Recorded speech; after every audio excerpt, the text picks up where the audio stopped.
faut garder toute proportion raisonnable, on a un bureau d'études de 4 personnes. On est une PME. Mais même dans une société, dans un bureau d'études de 4 personnes, dans une petite société, on peut se retrouver, ça s'en vécu, avec une situation où il y a 70, 80, 100, 150 projets ouverts. Bon. Combien il y en avait au départ avant de commencer? Il y en avait entre 100 et 150, on va dire.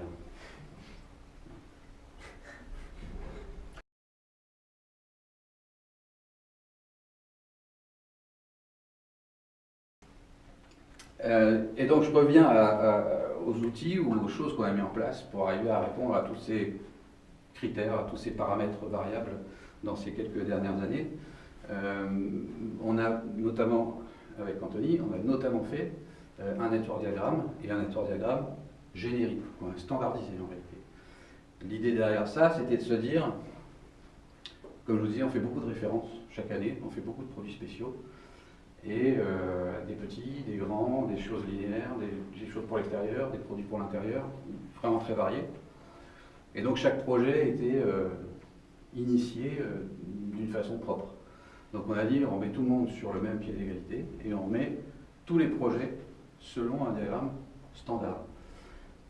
L'idée derrière ça, c'était de dire, on prend le pire cas, et au début d'un projet, plutôt que de dire, on va faire ça, on va faire ça, on va faire ça, là on prend le pire cas, et puis on dit, ça on ne fait pas. Parce qu'il n'y a pas de risque, parce que ça ne justifie pas, parce que c'est pas applicable. Et c'est beaucoup plus facile de rayer que de recréer. Alors la deuxième chose, c'est que, je vous montrerai tout à l'heure, on a un network diagramme par projet, on n'a que quelques projets qui sont en cours simultanément.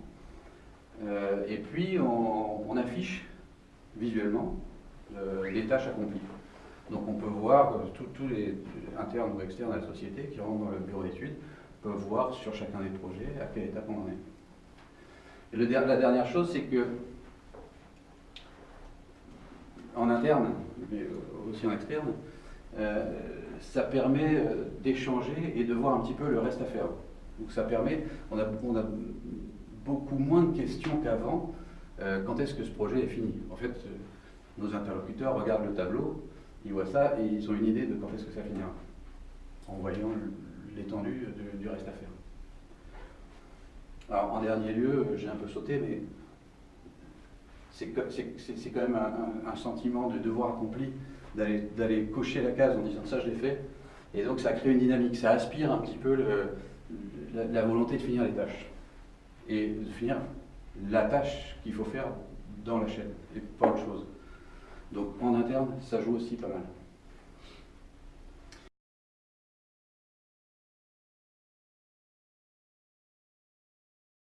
Autres outils qu'on a mis en place, c'est un pipeline. Alors, je ne sais pas si vous êtes familier du pipeline, probablement certains plus que d'autres. On retrouve aussi des choses de l'agile, un petit peu, sans en être.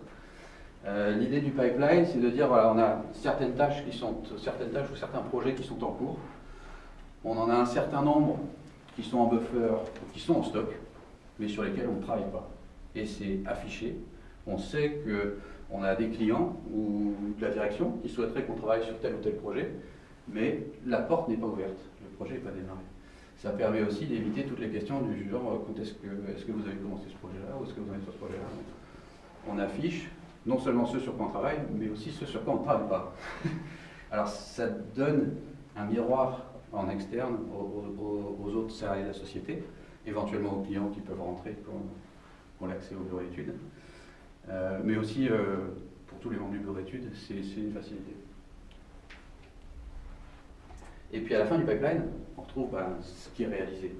Et ce qui est réalisé, ça aussi, en interne, ça joue beaucoup, parce qu'on fait tellement de choses et tellement de tâches, c'est vrai dans les PME, mais c'est vrai aussi dans les grosses boîtes, qu'on ne se ressent même plus le devoir accompli tellement on fait de choses. Le fait d'afficher ça, ça donne aux salariés le sentiment du devoir accompli, et le soir, quand on part, voilà, rempli, et le reste on verra demain. Alors, je me suis fait un plaisir aussi sur la dernière ligne. Évidemment, l'objectif d'afficher ça, c'est à la fois pour gagner du temps, mais aussi pour gagner du temps de cerveau disponible. Alors, sans allusion particulière à la télé, le fait d'avoir en tête tout ça, quand c'est pas affiché, ça occupe une partie du cerveau. Et à partir du moment où on a affiché ça, et ben les cerveaux sont un petit peu dégagés, on a pu se concentrer sur la tâche qu'on est en train de réaliser. C'était surtout vrai pour moi en tant que responsable du étude, mais c'était vrai aussi pour mes collègues.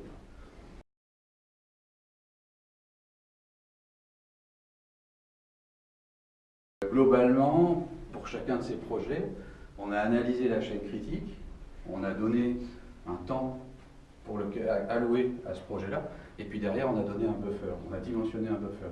C'est-à-dire que le buffer, c'est un petit peu tous les retards, tous les problèmes qui vont s'accumuler, on va aller piocher du temps dans le buffer.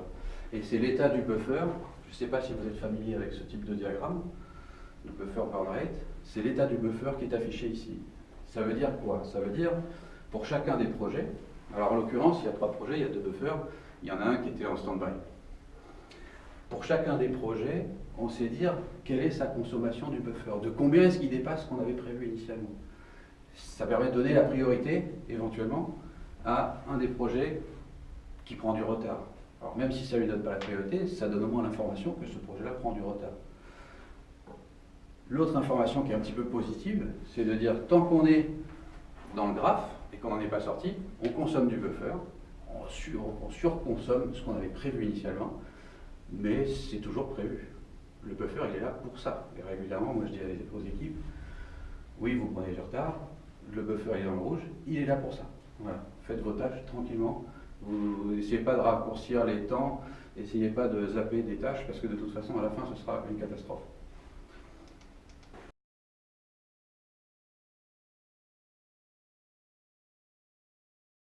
Ce qu'on a vécu l'année dernière, en 2016, c'était une année un petit peu compliquée, donc il fallait développer les références de la RATP, sortir ces produits, avec une vraie attente de la RATP, parce qu'ils ont des chantiers, et puis les chantiers, ça ne bouge pas. Mais ça restait une activité marginale et opportuniste de la société. C'est pas des produits qu'on pourrait retrouver ailleurs, chez d'autres clients. Ce pas des produits que d'autres clients nous achèteraient, ni même des savoir-faire particuliers. Tellement spécifiques, la RATP, le tunnel, l'accueil du public, la résistance au vandalisme, c'est des choses qui sont un peu propres à la RATP. Donc en parallèle des projets pour la RATP, il fallait quand même qu'on puisse sortir des produits pour donner de la dynamique commerciale, pour alimenter nos clients, et puis pour rester au niveau de la concurrence. Eux, ils ne nous attendent pas. Donc on a quand même continué à sortir nos produits, on les a même un petit peu accélérés. Alors, pour revenir à votre question tout à l'heure, sur le deuxième semestre de l'année dernière, on a sorti 4 produits. Pour une étude dimensionnée comme ça, l'année précédente, on sortait 4 produits dans l'année. Voilà. C'était à peu près l'objectif qu'on m'avait donné, moi, il y a 2-3 ans, c'était 2 appareils par semestre. C'était mon objectif. C'était un objectif qui ne s'atteint pas, hein, en théorie. Un objectif, quoi. Un objectif Donc, en plus de ces 4 appareils qu'on a sortis sur le deuxième semestre, on a sorti les 70 références de la RATP. Alors, j'ai pris la valeur 70 parce que c'est ce que tu avais mis dans ta présentation. En réalité, on est plutôt à 95. Mais bon, l'ordre de grandeur, c'est quand même celui-là, avec une petite reconnaissance aussi en local, parce qu'on a dû embaucher des gens, on a dû investir, et ça, localement, ça plaît beaucoup.